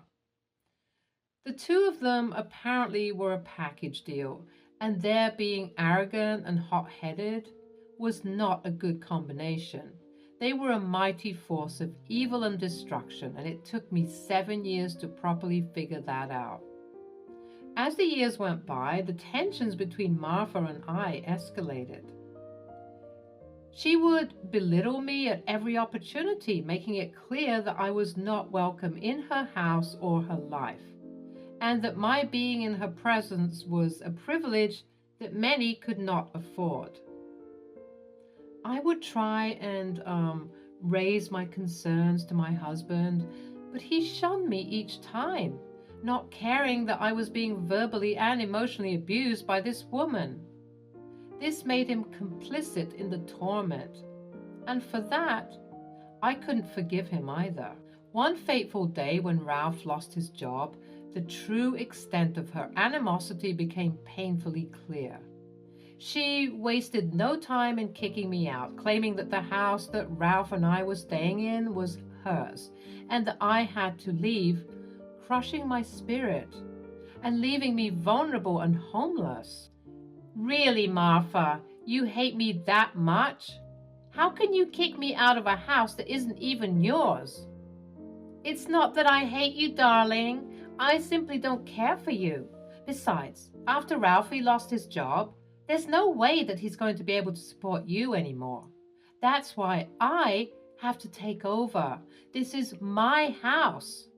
And in certain ways, it's been my house all along. What do you mean? It was only he and I living in the house, and now you want to disrupt the family dynamic and the household funds by moving in? And what do you mean it was always your house? How?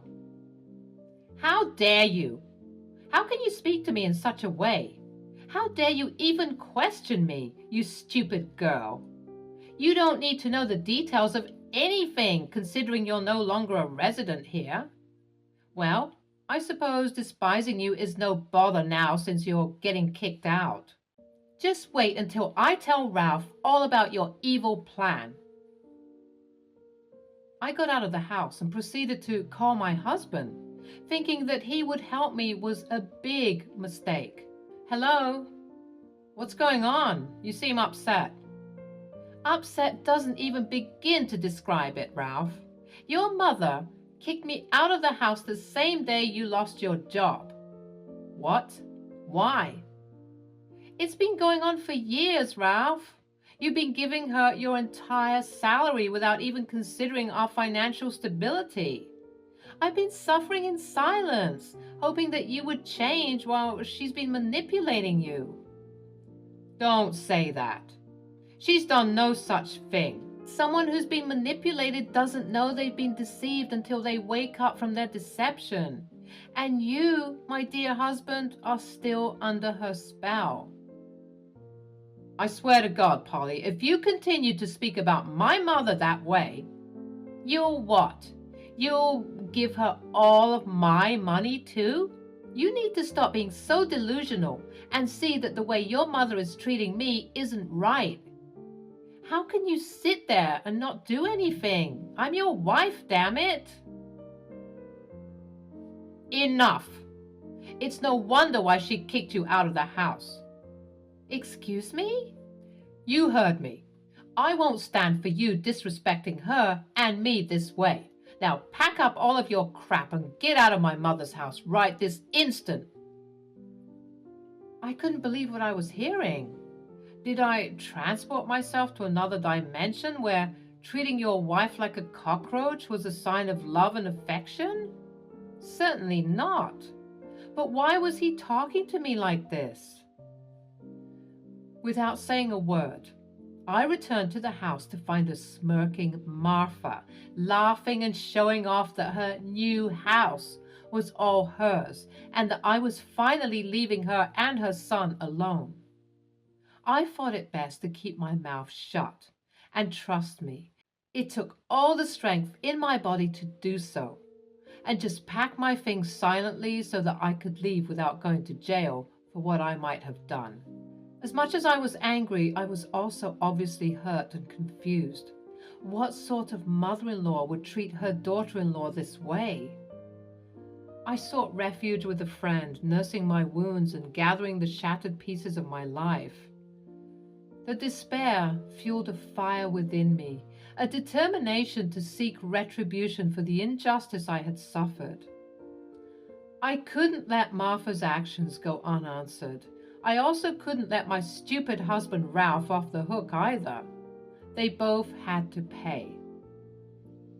My friend kept on telling me how I couldn't let these actions go unpunished. She was only fueling the fire further, and so I decided to return to the house to give that lady a piece of my mind. For the second time that day, I stood in front of Martha's house, my heart pounding with a mixture of nervousness and determination. It was time to confront her and make her face the consequences of her actions. As I stepped inside, a wave of memories flooded over me. This house had been a place of pain, of manipulation, but very soon it would become a symbol of my victory. What are you doing here, Polly? You have no right to be in my house. Oh, I think you'll find that I do, Martha. After all, it was your actions that led me here. Martha's face contorted with surprise and disbelief. She had expected me to cower, to run away defeated. But little did she know I had found my strength. You think you could just waltz in here and take what you want? You're nothing but a leech, Polly. No, Martha. I'm no longer the timid woman you could manipulate. I've grown stronger, and I've had enough of your games. You used my husband's salary to build this house, and now it's time for me to take control. You're delusional if you think you can outsmart me. I've been manipulating people my entire life. Manipulation may be your specialty, Martha, but today the tables have turned. You underestimated me, just as you underestimated the power of a woman who has been pushed to her limit. As we engaged in a battle of words, the tension in the room grew palpable. This wasn't just a confrontation between two individuals. It was a clash of wills, a fight for justice. You may have won this battle, Polly, but the war isn't over. I'll make sure you regret this. We'll see about that, Martha. I've spent years living under your shadow, enduring your abuse. But today I'm reclaiming my life, my happiness, and my freedom. Your reign is over. Have the day you think you deserve. With those final words, I turned away from Martha, leaving her stunned and defeated. As I walked out of the house, a sense of triumph filled my heart. It was a small victory, but it was a step towards a future free from manipulation and pain. The road ahead would still be challenging, but I was no longer afraid.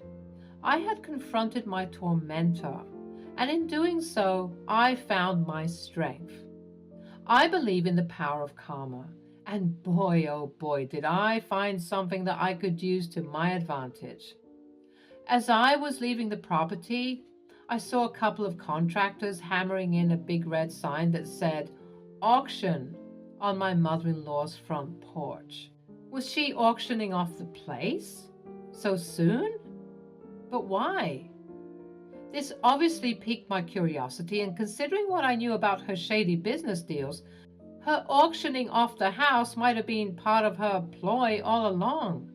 What if she was trying to cover her tracks by selling the house? I returned to my friend and revealed the new information.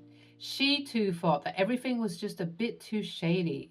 But I was lucky to find her doing this because that was when I thought of the perfect revenge. I did some more research to confirm if Martha was indeed auctioning off the house, and it was true. She was holding an auction for it, and it was happening the very next day. This made my suspicions grow more and more. I knew that I had to sabotage it somehow and get to the bottom of whatever shady practice was going on. The next day, I stumbled upon an auction notice for Martha's house. It was a stroke of fate, an opportunity to turn the tables and regain control over my destiny. With a newfound sense of purpose, I meticulously planned my revenge. I studied the housing market, calculated the maximum bid I could afford, and prepared myself to confront Martha in the most unexpected way. Little did Martha know that I had risen from the ashes, transformed by the strength that adversity had bestowed upon me. I walked into the auction room, my heart pounding with a mixture of nervousness and determination. But of course, I was stopped by the people who had made my life a living hell for the past 7 years. "Oh, for the love of... What are you doing here? You're obsessed with us, aren't you? I told you not to be here.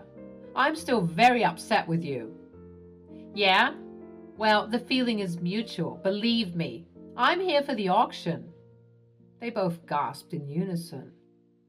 "Yep, I have every right to be here just like everyone else. So if you don't like it, then you can take it up with the police after I file a report for harassment." "Ha! You think that you can buy this house? You must be out of your mind, sweetie." "Should I kick her out, Ma?" "Don't bother. She's just embarrassing herself being here anyways. It's not like she can afford this place."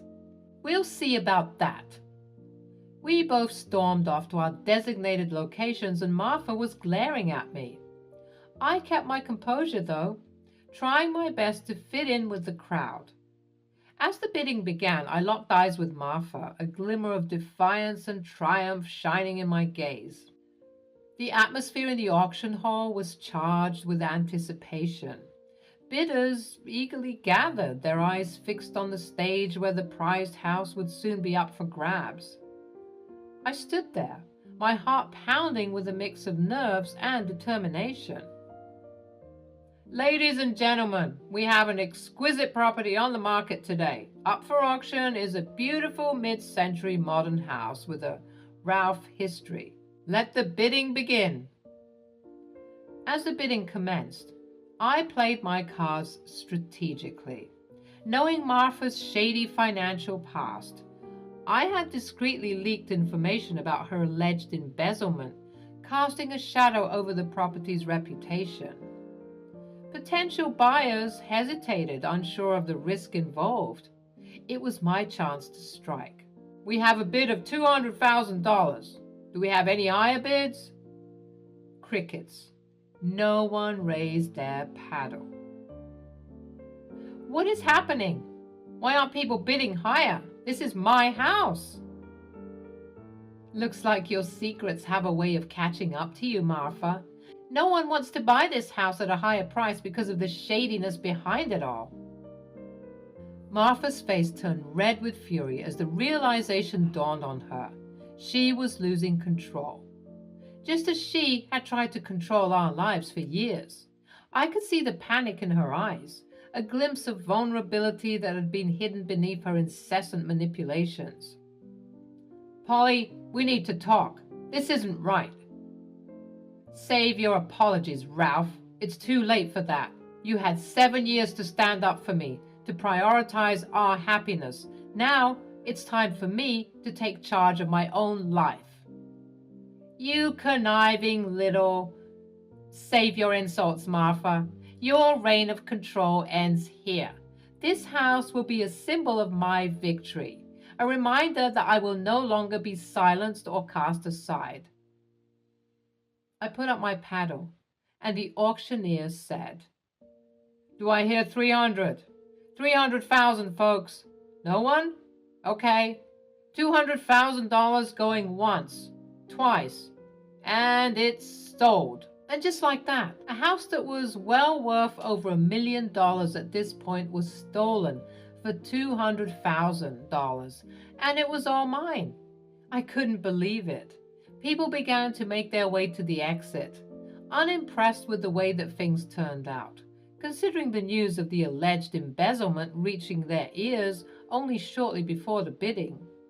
Martha's face twisted with anger and disbelief. She lashed out, desperate to regain control over the situation. You think you've won, Polly. This house means nothing. You'll never be able to afford its upkeep and taxes. You'll regret this. Oh, Martha, don't worry about me. I have plans in place, and this house will be a stepping stone to a better future. As for regrets, well, they belong to those who've lost everything, just like you. With those final words, I turned my back on Martha, leaving her seething with rage. She was screaming and crying as Ralph was trying to console her, but honestly, they just looked like a whole mess. The victory was mine, and it tasted sweeter than I could have imagined. As I walked away from the confrontation, a sense of liberation washed over me. I had reclaimed my power, broken free from the chains of manipulation. Ralph tried to approach me, his face filled with remorse and desperation, but I held my ground, refusing to be swayed by his empty promises. It's over, Ralph. I won't be a pawn in this toxic game any longer. We're done. I'll send over the divorce papers once I settle down in my new home. But where will we live? Honestly, you need to be worrying more about that embezzlement accusation than anything else, because at this rate, the both of you will be living in jail. Polly, don't do this. Too late. Already did it. Have a nice life, Ralph, and tell your mother that rage is so not her color. At this, Martha appeared to shriek some more. She was completely furious, and I was enjoying every bit of it. She did her best to deal with the embezzlement claims, but at this rate, even if they were true or not, it didn't matter. Her image had already been dragged through the mud, considering her not-so-savory outburst during the auction. People saw an unhinged and aggressive woman, and they wanted to steer clear of that as best as possible. With my head held high, though, I walked away from the crumbling remnants of my past. The confrontation had marked a turning point in my life, a moment of clarity and strength. I knew there would be challenges ahead, but I was ready to face them with a newfound resilience. Revenge had brought me to this point, but it was self-empowerment and the pursuit of my happiness that would carry me forward. The aftermath of my revenge left an indelible mark on all our lives. As the highest bidder, I now owned Martha's house, the very same place she had kicked me out of. It was a bittersweet victory, a symbol of my triumph and resilience. I poured my energy into building a new life for myself, one where I was in control of my destiny. I established a small business selling crocheted clothes, pouring my creativity into every stitch. Word spread quickly and my business began to thrive. The community embraced my creations and my customer base grew steadily. Thank you all for supporting my business. Your love and encouragement mean the world to me. As my business expanded, I found myself in the market for more properties. The once shabby apartment Martha and Ralph were forced to rent was now a constant reminder of their downfall. No one in the community trusted them, and they had become outcasts among the people. Ralph would still call me from time to time, begging to come over, just so that he and Martha could have a hot shower, but I refused. I can't believe how everything fell apart, Polly. I never imagined it would come to this. Those are simply the consequences of your selfish and greedy actions. You should have stood up for me all those years ago. You should have told your mother that what she was doing wasn't right. Their lives had unraveled like a snowball effect. Their lives crashing down just grew with ferocity, intensity, and grandeur, and the consequences of their betrayal echoed through every aspect. They were on the brink of a trial that would further expose their aforementioned deceit, drawing more notoriety to their name. The weight of their actions bore heavily upon them, leaving them with a lingering sense of emptiness and increased frustration and malice. One day, she herself called me. I have lost everything, Polly. My son doesn't love me anymore. I've lost the community's trust. I'm left with nothing. You have to help me. The consequences of your choices have caught up with you, Martha. But this was never solely about revenge. It was about seeking justice and reclaiming my power. I hope that you get everything that you deserve, be it good or bad. The community rallied behind me, offering support and admiration for my resilience, which also brought in more customers to my business. Through my success, I found a newfound understanding of my own strength and determination. The sense of closure I had yearned for was finally within my grasp. As I gazed upon the properties I now owned, I realized that revenge had propelled me forward. But it was my perseverance and resilience that brought me true fulfillment. The past had shaped me, but it would no longer define me. With each passing day, I embraced the beauty of my journey, leaving the shadows of betrayal behind.